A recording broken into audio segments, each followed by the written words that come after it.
A autoconfiança, ela é uma fraqueza, porque quem não reconhece as suas fraquezas acaba tropeçando nelas. Olá, seja bem-vindo. Aqui nós estudamos a Bíblia. Estamos estudando juntos Evangelho de Lucas, capítulo 22, um longo capítulo, alguns vídeos já nesse capítulo. Estamos nesse momento no verso 54. Aqui nós fazemos isso, verso a verso da Bíblia, para a gente conhecer o conteúdo, fazendo uma análise usando metodologia. Então a ideia aqui é aprender o conteúdo do texto e puxar esse conteúdo para o nosso entendimento. Então, Jesus foi preso. A gente viu até agora toda a história, né? Como chegou a isso. Prenderam Jesus lá na escuridão da noite, longe do povo, para o povo não ver.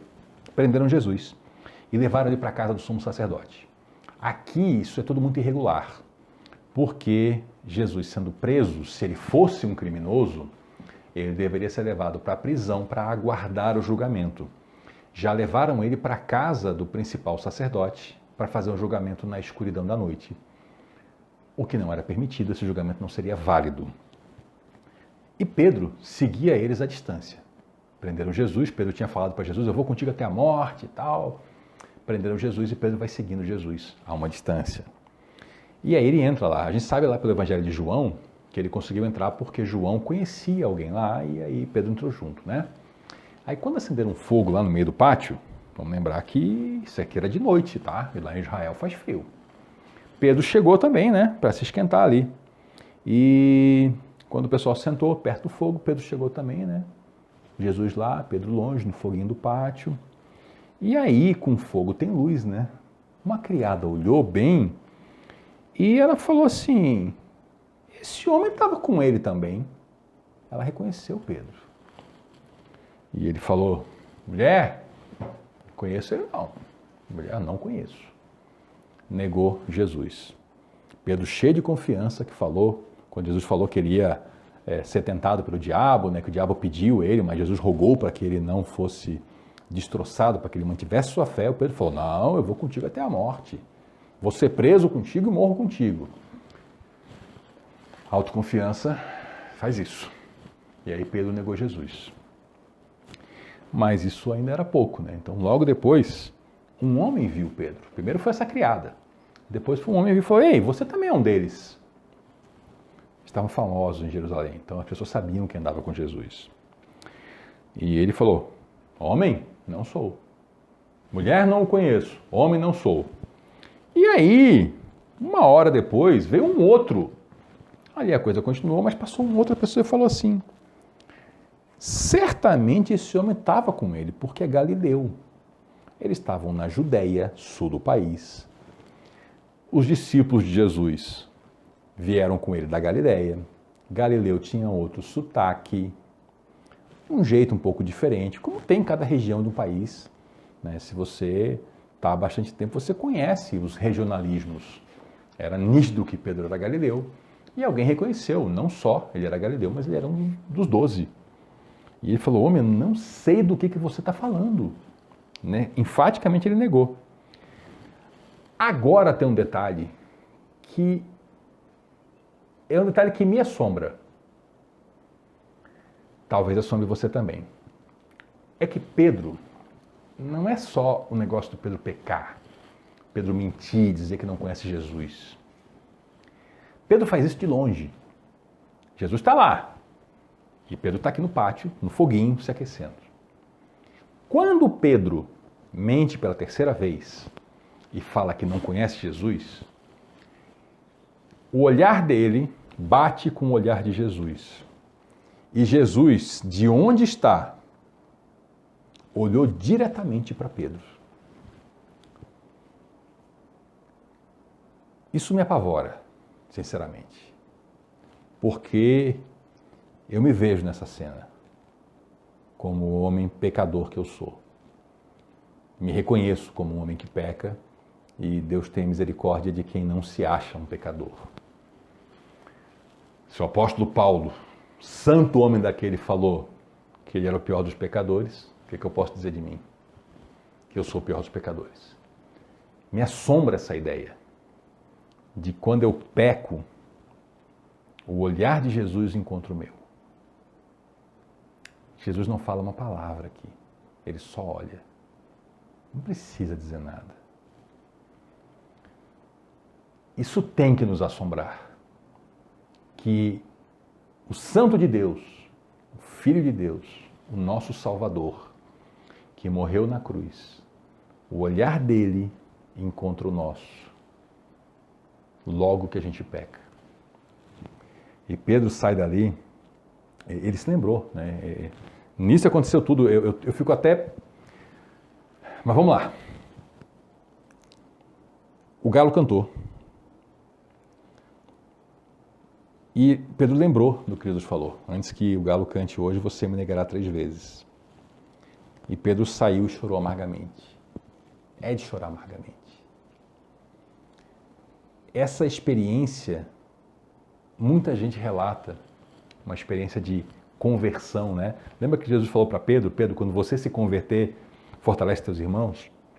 Muita gente relata uma experiência de conversão. Às vezes pessoas que estão dentro da religião há 20, 30, 40, 50 anos, mas que tem um momento que elas percebem como se fosse o olhar de Jesus e elas choram amargamente. Jesus anunciou que isso aconteceria, né? E Pedro estava falando ainda, na terceira vez que ele mentiu, ele falou, o galo cantou e ele viu Jesus. Tudo junto, assim, sabe? Homem, não o conheço, aí o galo e Jesus, no olhar dele. Pedro lembrou, né?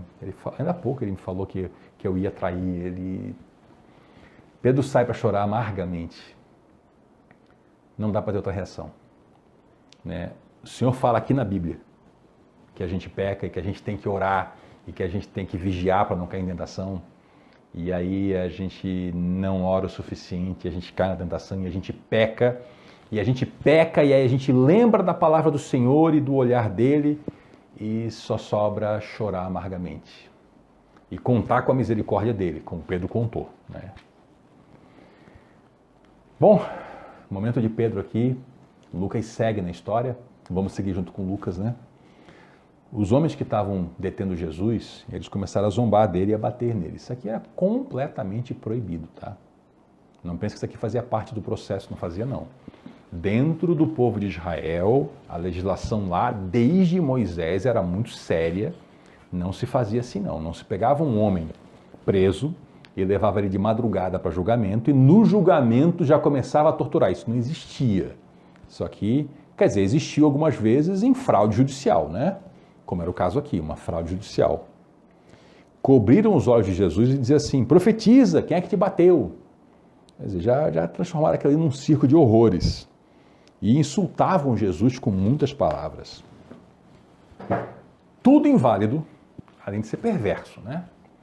E aí amanheceu. Quando amanheceu, aí se reuniu o Sinédrio, que era um conselho, né, de um grupo de pessoas importantes que tomava as decisões ali dentro do judaísmo. Eles se reuniram e tanto os chefes dos sacerdotes, quer dizer, os chefes daquela família que cuidava do templo, quanto os mestres da lei, que eram as pessoas que estudavam a legislação e que aí não tinha família específica, eles se juntaram e Jesus foi levado perante eles. Já tinham feito tortura a madrugada toda e aí agora vão fazer um faz de conta que é um julgamento. Se você é o Cristo, diga-nos. Era essa a pergunta deles. E aí Jesus fala assim, se eu disser, vocês não vão acreditar. E se eu fizer perguntas a vocês, vocês não vão responder. Já acabou o diálogo. Jesus foi torturado a madrugada toda. E agora eles vêm com uma pergunta dessa. Jesus sabe que se ele disser que ele é o Cristo, eles não vão acreditar. E se ele entrar num diálogo com eles e fizer perguntas, eles também não vão responder. Aquilo ali é uma farsa. É um teatro montado para dar um aspecto de legalidade a uma execução após traição, que não tem nada de lícito naquilo ali. Mas de agora em diante, Jesus também não deixa barato, não. Ele não fica só assim, isso aqui eu sei que é uma farsa e acabou.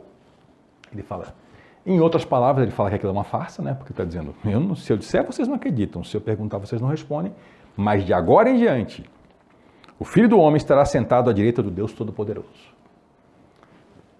Ele está dizendo que a partir daquele julgamento ali, o que vai acontecer é que o Filho do Homem será colocado à direita do Pai Todo-Poderoso. Ele é o Filho do Homem, Jesus. Essa é uma expressão para designar ele. Se a gente avançar na história, e a gente for ler lá em Atos, vai ter um momento que Estevão está lá à beira da morte, sendo apedrejado, ele olha e o que ele vê? Ele vê Jesus do lado do Pai. A diferença é que ele vê Jesus em pé. Tá? A gente até sabe ter um significado teológico, né?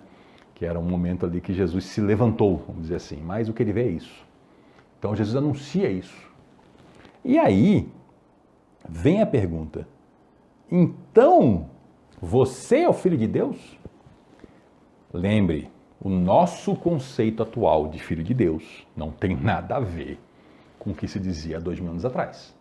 Hoje, primeiro, tem um erro comum e popular, e é um erro, de dizer que todo mundo é filho de Deus. Nós lemos lá no começo do Evangelho de João que filho de Deus é aqueles a quem foi dado ser filho de Deus mediante a fé, ou seja, pessoas que creem em Jesus Cristo. Isso é ser filho de Deus. Todos são amados de Deus, mas filho é quem foi recebido na família por causa de Jesus. Ou seja, todos podem se tornar filhos de Deus. Então tem isso. Mas naquela época, para eles era ninguém. Para eles era ninguém. Então essa coisa de o Filho de Deus, pior ainda, né? Então eles perguntaram, então você é o Filho de Deus? E agora a resposta de Jesus eu tenho que lhe explicar.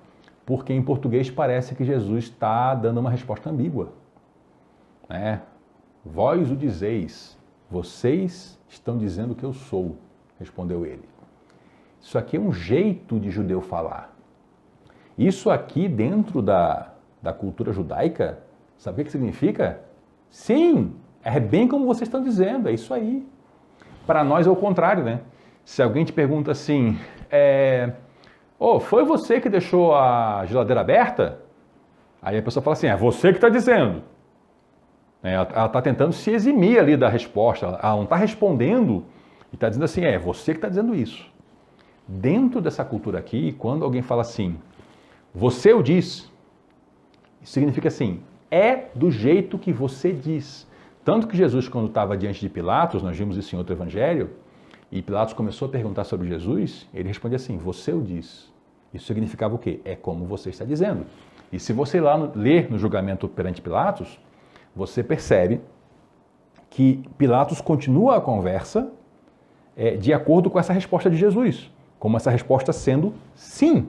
Então, essa resposta aqui não é ambígua, não, tá? É porque o português, ou melhor, não é nem o português, tá? A nossa cultura vê essa resposta como ambígua. Na cultura judaica, essa resposta é certeira, precisa. Tanto é que no verso seguinte, qual é a resposta deles? Por que precisamos de mais testemunhas? Acabamos de ouvir dos lábios dele.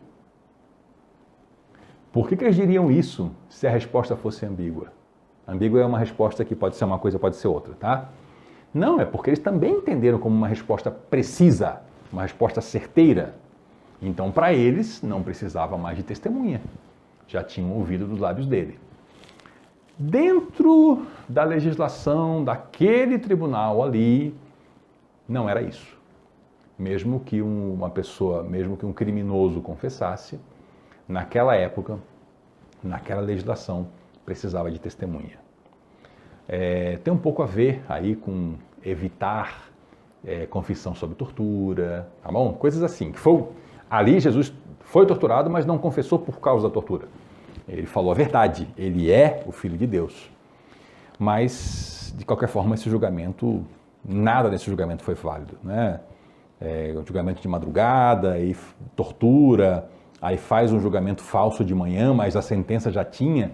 É mais ou menos como se eles já tivessem, se fosse assim, como é hoje o modo jurídico, ou melhor, o modo judicial, seria como se eles tivessem sentado para julgar Jesus, mas o secretário da sessão já tinha redigido a ata da sessão e inclusive a decisão dos juízes. Entendeu? Começa, mas a decisão está pronta. Então não era nada válido, já chegaram ali com a condenação feita. Na verdade, eles estavam buscando prender Jesus o tempo todo, já com uma sentença de morte contra ele.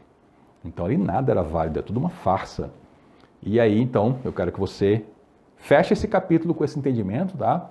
De que essa resposta judaica que Jesus dá Você o diz, né? É como vocês dizem. Nessa cultura, ela é uma resposta certeira, afirmativa. Não é como na nossa cultura, que parece ser uma resposta ambígua. Tanto assim é que aí eles dizem assim, ó, então acabou. Ele acabou de confessar. Não precisa de mais testemunha. Acabamos de ouvir dos lábios dele. Assim encerramos esse extenso capítulo 22.